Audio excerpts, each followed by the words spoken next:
The moon only sees the bright. The shadows are left to fade. That was the pack proverb Alara's mother used to recite while they scrubbed the soot from the kitchen stones, their hands raw and red from the silver bane pack's demands. But when you are the ignored Omega, a ghost in your own home, you realize that fading isn't a choice, it's a sentence. And tonight, at the grand mating ritual, Alara would learn that while the moon may look away, the darkest shadows have a way of claiming what they want. The ritual hall was a sea of shimmering silks and intoxicating scents, hope hanging in the air like a thick, sweet perfume. Paper lanterns glowed with an amber light that skipped over the favored daughters of the Silverbane Highbloods, their laughter rippling through the crowd with a cruel, effortless ease. Everyone was dressed in their finest, parading their worth like jewelry. Everyone except Alara. She stood at the very edge of the hall, her simple gray dress a stark contrast to the opulence around her. She had tried to make herself presentable, braiding her dark hair and scrubbing the kitchen grease from beneath her nails, but there was no masking the truth. She was a shadow wolf, relegated to service, her presence so insignificant that even the lower-ranked males looked right through her as if she were made of glass. "Did you see the embroidery on the lead warrior's daughter?" a voice snickered nearby. Alara didn't need to look to know the gossips were circling. Pure moonlight thread. "They say 3 alphas have already requested a dance." Alara's fingers tightened around the hem of her rough skirt. She should be used to this invisibility after years of being treated like a ghost. She watched from the fringes, a silent witness to a future she was never invited to join. "You shouldn't be standing here alone, Alara," a weary voice broke through her thoughts. It was Elder Silas, the only one who ever looked her in the eye. He offered a sad smile, his eyes filled with the kind of disappointment only a man who had seen too many rituals could carry. "Come, join the others in the light." "I'm fine here, Silas." "I like the view from the shadows."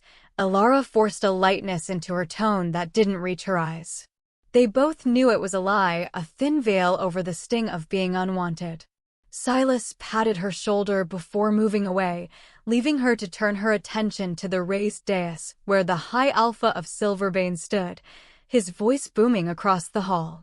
"Brothers and sisters of Silverbane, tonight we honor the ancient bond. The moon goddess will guide the worthy to their match. Trust in the traditions that have kept us strong." Alara had heard the speech every year, and every year the result was the same. One by one, names were called. One by one, the elite females stepped onto the pedestal to be claimed by alphas who approached with strong, confident strides. The air crackled with the electric snap of mate bonds forming. The favored daughters were chosen first, their pairings met with cheers and spritzed wine. As the pool of unmated females grew smaller, the air turned cold. Alara Moonfall. The name landed like a stone in a frozen lake. The chatter died. Heads turned, not with interest, but with a mocking curiosity. Alara felt hundreds of eyes on her as she made her way to the pedestal, her legs feeling as heavy as lead. She kept her gaze down, dreading the pity she'd see in the elder's eyes and the snickers she knew were erupting among her peers. She climbed the wooden steps, her heart hammering against her ribs, and stood in the center of the spotlight, hands clasped to hide their trembling. The High Alpha gave her a brief, dismissive glance. Alara Moonfall, daughter of the lineage of Moonfall, presents herself to be chosen. Silence. 1 heartbeat. 5. 10. No male moved. The humiliation burned hotter than the lanterns. Somewhere in the back, someone coughed. A girl giggled, the sound sharp and piercing in the quiet hall. Then the heavy, rhythmic thud of combat boots echoed against the stone floor. The rhythmic weight of the footsteps silenced the snickers instantly. Through the crowd, a man draped in signature dark furs and leather cut through the assembly like a blade. Alpha Kale Blackthorn of the Blackthorn Dominion didn't ask permission. He strode directly to the pedestal, his presence a dark, overwhelming force that seemed to swallow the light. He reached out, his hand proprietary and firm on Alara's waist, pulling her flush against his side. He didn't look at the crowd. His eyes, dark and intense, were fixed only on her. "She is the one I have waited for," he told the room, his voice a low, commanding growl that left no room for argument. The heavy gates of the Blackthorn Dominion groaned open like the jaws of a great, iron beast, welcoming its master home with a cold, metallic breath. As Alara stumbled across the threshold, still flushed from the heat of Kale's hand against her waist, the transition from the golden warmth of Silverbane to the oppressive obsidian stone of the Dominion felt like falling into a deep, sunless well.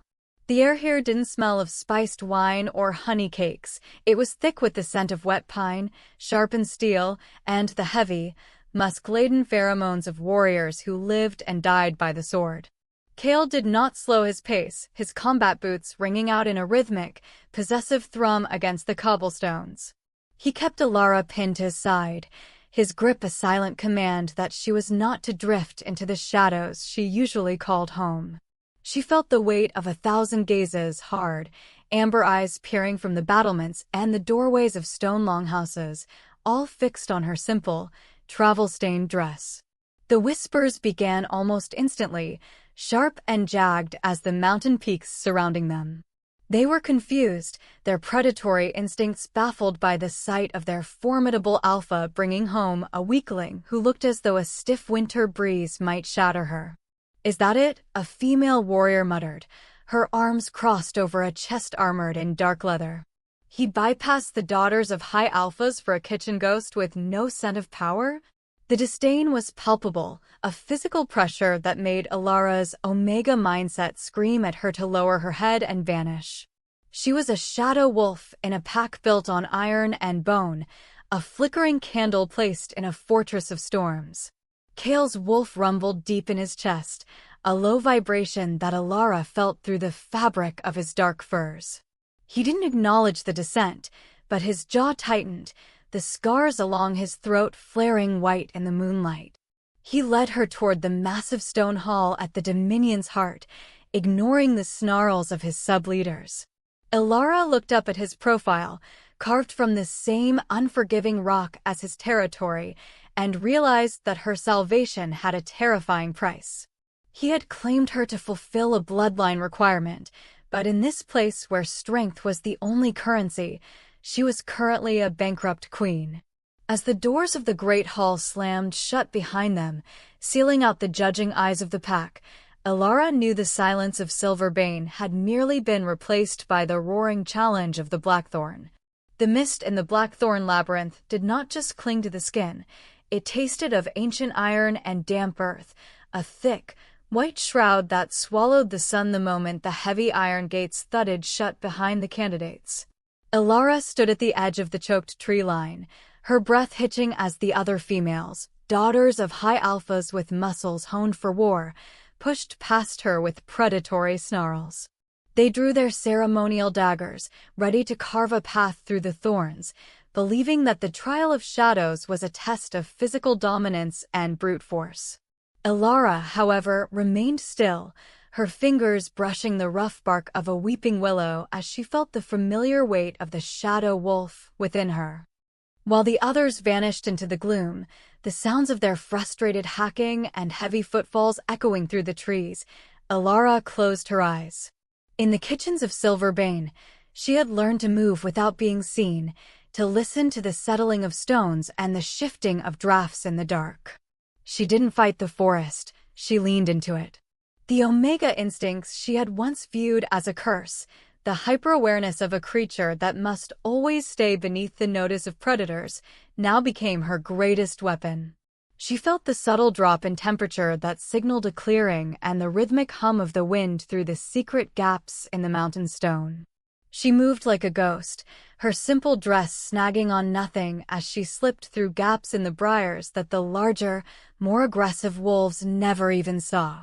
She followed the scent of crushed mint and the cool pull of the lunar ley lines, navigating the labyrinth with a silent, eerie precision. When she finally stepped out onto the moonlit dais at the forest's end, the silence was absolute. Kale Blackthorn stood waiting, his dark furs dusted with frost, his amber eyes widening in a rare flash of shock as he looked at the lone, unbruised girl standing before him. It was nearly an hour before the first of the warriors stumbled out, bloodied and panting, only to find the ignored Omega already seated at the Alpha's side, her presence no longer a shadow, but a challenge. The victory at the labyrinth had bought Alara a reprieve from the Pack's open mockery, but the interior of the Alpha's private sanctum remained as cold and unyielding as a tomb. Kale moved through the flickering torchlight of the stone corridors like a storm trapped in human skin, his presence so heavy it seemed to bow the very shadows toward him.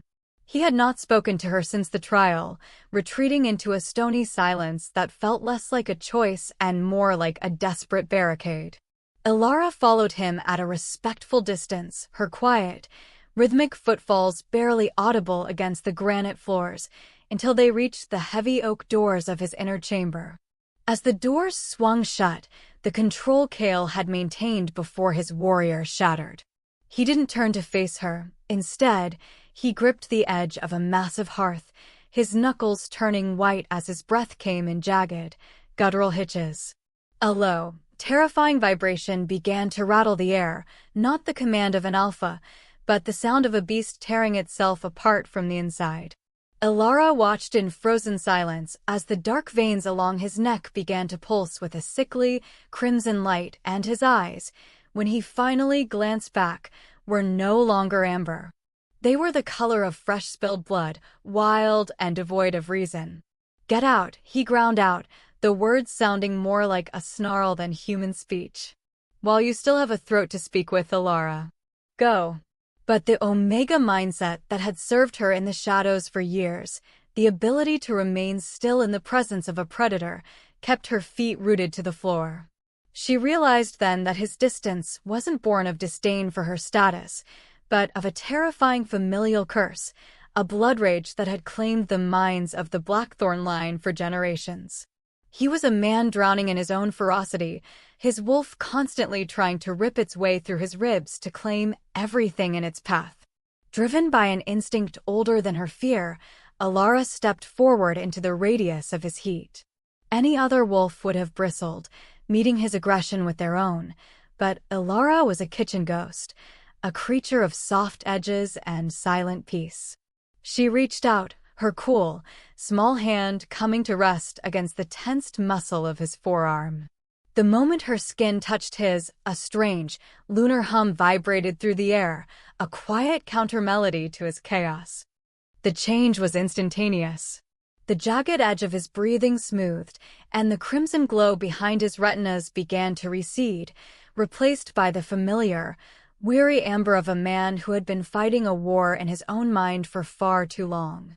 He slumped against the stone, his head dropping as he leaned into her touch, his massive frame trembling with the aftershocks of the suppressed rage. For the first time, the giant of the Blackthorn Dominion looked vulnerable, his dark furs tangled and his power tethered only by the presence of the woman he had claimed as a tactical necessity. Alara realized then that she wasn't just a bride or a bloodline requirement. She was the only anchor keeping the Dominion's greatest weapon from destroying itself. He needed her calm, her silence, and her Omega heart to survive the monster he carried within. The training pits of the Blackthorn Dominion were a theater of raw, unapologetic violence, where the air tasted of salt, old blood, and the biting scent of oiled metal. As Alara stepped onto the sun-baked earth, her slight frame looked like a sapling misplaced in a forest of ancient, gnarled oaks. The warriors of the pack lined the rim of the pit, their laughter echoing off the stone walls like the baying of hounds. They saw an Omega, a kitchen ghost who had survived a forest by hiding, and they mocked her for her lack of iron. To them, the trial of steel was a simple equation of mass and muscle, and Alara Moonfall was a zero in their eyes. Kale Blackthorn descended into the pit, the dark leather of his training gear creaking with every measured step. He didn't join the laughter. His amber eyes remained fixed on Alara with an intensity that burned hotter than the midday sun. He handed her a practice blade, its weight threatening to pull her shoulder from its socket. They think strength is the only currency in this pit, Kale murmured, his voice a low vibration that carried only to her. They are wrong. Strength is loud and predictable. It is a hammer that thinks every problem is a nail. For days, he moved with her in the dust, his massive frame a shadow that forced her to adapt or be crushed. He didn't train her to meet a blow head-on, that would be suicide against a Dominion warrior. Instead, he taught her the art of the redirected force. He showed her that an Omega doesn't need to be the strongest if she is the fastest and smartest. He pushed her until her lungs burned and her muscles screamed, forcing her to use her observational skills to anticipate his movements before they were even made. He taught her to read the tensing of a shoulder, the shift of a heel, and the slight intake of breath that preceded a strike. "You are a shadow wolf, Alara," he told her as they sparred under the flickering torchlight of the evening. "Shadows do not break under a blade. They simply move." He taught her to use her lower center of gravity and her agility to turn an opponent's momentum into their own undoing. Under his tutelage, her self-doubt began to fracture, replaced by a cold, sharpened clarity. She stopped trying to be a warrior of iron and started becoming a warrior of wind. When the day of the trial finally arrived, her opponent was a towering beta with a reach that could snap a neck from 6 feet away. He smirked as he swung a massive practice axe, the weapon whistling through the air with lethal intent. The crowd roared for her blood, expecting a quick and humiliating end. But Alara didn't flinch. She saw the telltale twitch in his lead foot and moved before he even committed to the swing. She was a blur of movement, slipping inside his guard like a ghost through a doorway. Using the techniques Kale had ingrained into her very bones, she tripped the giant, using his own weight to send him crashing into the dirt. The pit went silent. Kale stood at the edge of the circle, a ghost of a smile touching his scarred lips, as the ignored Omega stood over her fallen foe, her blade held with a steady, lethal hand. The arrival of the Iron Thicket delegation was heralded by the scent of copper and old rot, a sharp intrusion into the Blackthorn Dominion's crisp mountain air. Darius Redclaw did not enter the Great Hall like a diplomat. He entered like a predator surveying a new hunting ground, his red-stained furs trailing behind him like a wake of dried blood. Beside Kale's brooding, controlled power, Darius was a creature of erratic malice, his smile too wide and his eyes too bright with a hunger that had nothing to do with statecraft. He had come under the guise of renewing a non-aggression pact, but as he scanned the room, his gaze snagged on Alara, and the air in the hall seemed to freeze. Later that evening, while Kale was occupied with the logistical demands of the visiting pack, Alara found herself cornered in the moonlit garden, the stone walls offering little comfort against the shadow that detached itself from the oaks. Darius did not move with the heavy thud of a Blackthorn warrior. He slipped through the dark with a sickening, oily grace. He didn't mock her for her Omega status as others did. Instead, he leaned in close, his breath hot against her ear as he inhaled deeply, a predatory purr vibrating in his throat. "Silver and night-blooming jasmine," Darius whispered, the sound like a blade scraping against bone. The Silverbane idiots might have missed it, blinded by their own arrogance, but I know that scent. It isn't the smell of a servant, little ghost. It's the smell of a moonfall.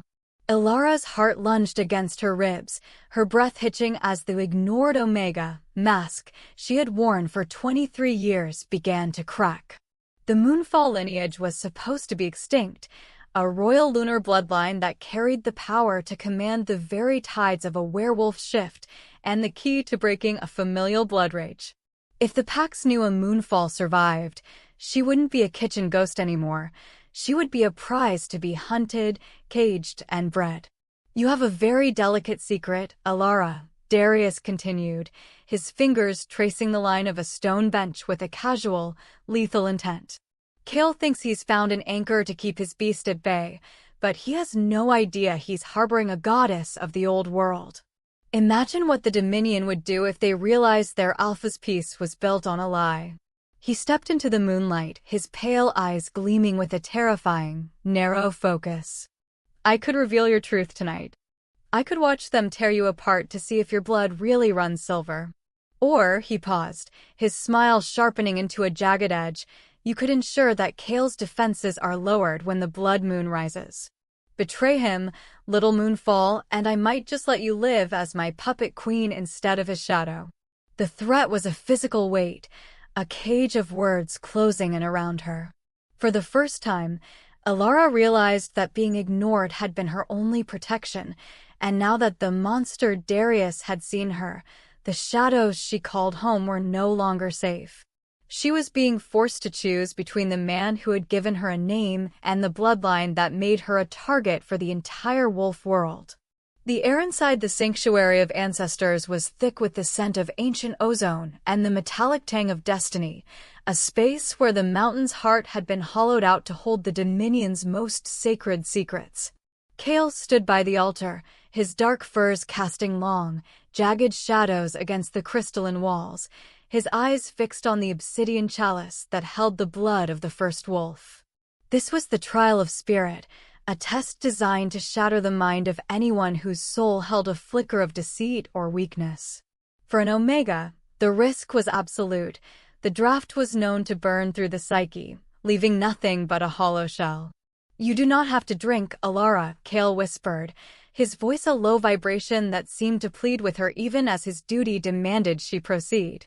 We can find another way to appease the council. Alara looked at the dark liquid, its surface shimmering with an iridescent, oily light, and thought of Darius Redclaw's threats and the kitchen stones of Silverbane. She was tired of being a shadow that others stepped over. She took the chalice, her fingers steady despite the cold, and drained it in a single, defiant gulp. The world didn't just fade, it exploded. She was no longer in the cave. She was back in the Silverbane kitchens, a small girl huddled in the dark while the laughter of high-bloods rang overhead like thunder. She felt the crushing weight of every no, every useless, and every nothing that had ever been spat at her. She saw her mother's tired eyes, and the moment she realized she would never be anything more than a ghost to her own pack. The past traumas manifested as a physical, suffocating tide of black water, threatening to drown her in the conviction of her own worthlessness. But as she sank, a cool, silver light ignited in the center of her chest, the moonfall blood reacting to the ancient essence. The Omega mindset that had taught her to survive by observing the cracks in others' armor now turned inward. She saw the black water for what it was, a lie told by the small-minded. She realized that her invisibility had been a cloak, and her silence a fortress. I am not the shadow, she breathed into the void, her voice echoing with a power that shook the foundations of her own mind. I am the one who commands it. The darkness shattered like glass. When Alara opened her eyes, she was still in the sanctuary, but the world was no longer the same. The crystalline walls hummed with visible threads of lunar energy, and she could see the shifting, crimson patterns of Kale's blood rage as if they were a map she could redraw. She didn't stumble. She stood with a terrifying, ethereal grace, her eyes now glowing with a steady, silver luminescence. The council members who had come to watch the Omega break fell back in a collective, fearful hush. She had not emerged as a broken servant, but as something the world hadn't seen in centuries, a lunar seer, a wolf who could see the threads of fate and the true heart of the moon. She looked at Kale, seeing not just the man, but the destiny that bound them, and for the first time, it was the Alpha who bowed his head before the power of the moonfall. The peace of the Blackthorn Dominion was shattered not by a howl, but by an unnatural, creeping silence that rolled down from the northern peaks like a shroud. It was a specialized silver mist, thick and shimmering with a sickly, iridescent light, smelling of ozone and ancient malice. As the fog breached the outer walls, the fierce warriors of the Dominion began to stumble, their lungs seizing as the pulverized silver within the vapor acted like a microscopic poison against their shifting skin. Kale stood at the vanguard of the fortress, his dark furs whipping in the sudden, freezing wind. He went to shift, to unleash the beast that usually raged against his ribs, but as he inhaled the mist, the crimson glow of his power flickered and died. The silver mist was specifically engineered to suppress the alpha's strength, turning his legendary ferocity into a heavy, leaden weight that made even standing an act of agonizing willpower. He dropped to one knee, the stone cold beneath him, his breathing coming in jagged, desperate hitches. Out of the silver-white gloom, Darius Redclaw emerged, his red furs looking like a fresh wound against the pale fog. He didn't rush, he moved with the leisurely, predatory grace of a man who had already won. Behind him, the Iron Thicket warriors loomed like ghosts, their mouths covered by leather masks to filter out the toxins they had unleashed. "How does it feel, Ashford?" Darius sneered, his pale eyes gleaming with a manic satisfaction as he looked down at the kneeling Alpha. "To be as helpless as the Omega you brought into your bed? To feel your wolf screaming behind a wall of silver you cannot break?" Darius reached down, fisting his hand in Kale's dark hair to pull his head back, exposing the Alpha's throat to the jagged daggers of the mist. The Blackthorn warriors attempted to rally, but they were cut down in the fog, their movements sluggish and their senses blinded by the shimmering particles. The Dominion's border had become a trap, and their Alpha, the man who had survived 100 battles, was now a vulnerable target in a war he couldn't even see. From the shadow of the Great Hall, Alara watched through the silver veil, her seer eyes seeing the threads of the mist for what they were, a calculated betrayal. She felt Kale's agony through the mate bond, a sharp, cold void where his fire used to be. Darius had used her silence as a shield to build his weapon, and now he was using his knowledge of her secrets to tear the Dominion apart. The Alpha was down, the borders were breached, and the ignored Omega realized that if she did not step out of the shadows and embrace the power of the Moonfall, there would be no Dominion left to save. The heavy iron chains clattered against the frost-bitten stone as Darius's men dragged a weakened Kale toward the obsidian dungeons, his legendary strength still stifled by the shimmering silver mist. To the Iron Thicket invaders, the Dominion appeared broken, its elite warriors gasping in the fog, but they had made a fatal mistake. They had ignored the shadows. Alara stood in the darkened rafters of the servants' quarters, her silver seer eyes cutting through the gloom as she looked down at the faces of the Omegas, the kitchen hands, and the wallmenders, the low-ranking members of the pack who had spent their lives being treated as ghosts. "They think we are nothing," Alara's voice rang out, no longer a whisper, but a clear, melodic bell that commanded the air. "They think because we do not carry the sword, we do not carry the pack. But we know the marrow of this fortress better than the Alpha himself." Driven by her newfound authority, the usually timid Omegas emerged from the damp corners of the Great Hall, their eyes reflecting the lunar luminescence radiating from Alara's skin. She didn't lead them to the main gates where the silver mist was thickest. Instead, she led them into the subterranean depths of the mountain. During her weeks as a kitchen ghost, she had mapped the secret tunnels, ancient, narrow veins of the mountain that bypass the primary guard posts and lead directly beneath the Alpha's private cells. While the Iron Thicket celebrated their easy victory above, Alara moved through the lightless passages with the eerie precision of a ghost reclaiming its haunt. Her followers moved in a silent, tactical line behind her, carrying improvised weapons and the damp moss she had taught them to use to filter the air. She could feel Kale's heartbeat through the mate bond, a stuttering, distant flame that grew warmer as they neared the dungeon's heart. The Omega's rise was not a loud, howling charge, but a surgical strike from the floorboards. They emerged into the cell block like shadows detaching from the walls, catching the masked Iron Thicket guards by surprise. Alara did not hesitate. She moved with the terrifying speed Kale had taught her in the training pits, using her seer's sight to anticipate every guard's movement before they could draw a breath. In the chaos, the ignored and the invisible became the Dominion's salvation, their quiet resilience turning into a lethal, coordinated force that shattered the iron locks of Kale's cage. As she reached for Kale, her cool hand breaking the silver-induced fever of his skin, the Alpha looked up at the woman he had claimed as a kitchen servant and saw, for the first time, a sovereign who had mastered the very darkness that sought to destroy them. The sky over the Blackthorn Dominion bled a bruised, impossible crimson as the blood moon reached its zenith, casting a premonition of slaughter across the stone ramparts. Darius Redclaw stood amidst the carnage of the upper courtyard, his red furs matted with the soot of the dying fires, his pale eyes searching the silver mist for the prize he believed was his for the taking. He did not see Alara until the shadows themselves seemed to part, the shimmering fog dissolving before her as she stepped into the light of the eclipse. The moonfall finally steps out of her grave, Darius sneered, his fingers twitching toward the hilt of his silver-etched blade. Give me the power Kale is too weak to hold, little ghost, and I might let the rest of your kitchen dwellers live. Alara did not answer with words. The time for the ignored Omega's silence had passed.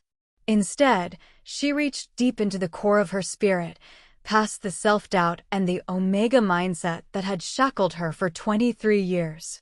She embraced the cold, ancient fire of the blood of the first wolf that surged through her moonfall veins. For the first time in her life, she didn't just feel the lunar energy, she commanded it. The shift was not the painful, bone-snapping ordeal of a common wolf, but a radiant, ethereal shattering of her human form. A shockwave of pure silver light erupted from her, blowing back the iron-scented mist and sending Darius's warriors reeling. When the light faded, a massive wolf stood in the center of the courtyard, her fur as white as the heart of a star and her eyes glowing with the steady, lethal luminescence of a seer. She was a creature of immense power, a ghost no longer, but a goddess manifested in bone and fur. Darius lunged, his own shift a dark, jagged blur of brown and red, his claws aimed at her throat in a desperate bid to reclaim his dominance. Alara met his charge with a grace that made the world seem to move in slow motion. She did not rely on claws alone. As they clashed, she unleashed the lunar energy Darius had coveted. With every strike, pulses of silver fire radiated from her touch, burning through the dark rage that fueled him and severing his connection to the beast within. The showdown was not just a battle of muscle, but a purification. Alara moved like the tide, relentless and inescapable, her white form a streak of moonbeam against the bloody sky. She pinned the rival Alpha against the ancient stone of the Dominion, her silver power flaring until the courtyard was as bright as noon. In that blinding light, Darius Redclaw's ambition was laid bare and shattered, his mind unable to withstand the raw truth of the lunar energy he was never meant to hold. As the eclipse passed and the crimson moon faded back to silver, the pure white wolf stood over the broken remains of the iron thicket's greed, her howl echoing through the mountains as a declaration that the shadows had finally claimed the light. The scars on the fortress of the Blackthorn Dominion remained, etched into the dark stone as a testament to the night the blood moon bled, but the air that swirled around the high battlements had fundamentally changed. It no longer carried the sharp, biting chill of fear or the stagnant scent of suppressed rage. Instead, it was infused with the fragrance of night-blooming jasmine and the clean, electric hum of a lunar power that had finally found its home.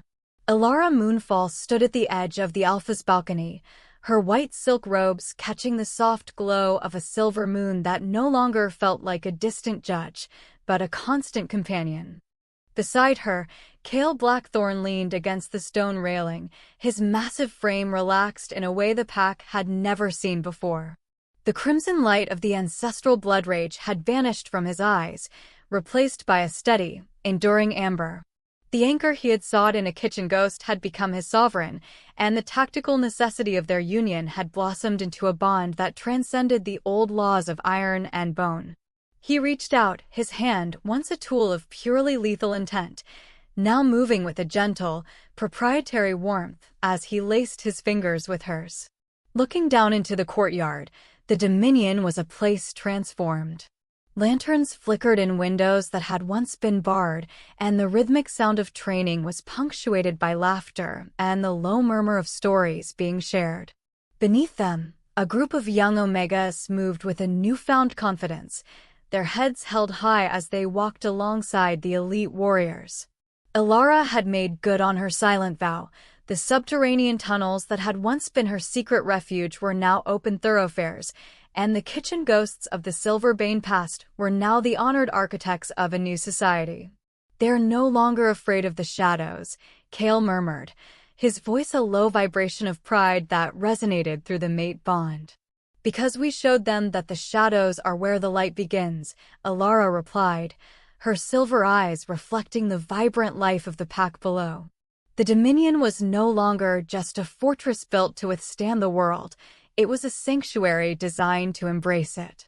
Elara had shed her invisible persona to become the heartbeat of the mountain, proving to every wolf who had ever been bypassed or silenced that power did not always roar. Sometimes, it shone with a quiet, persistent luminescence.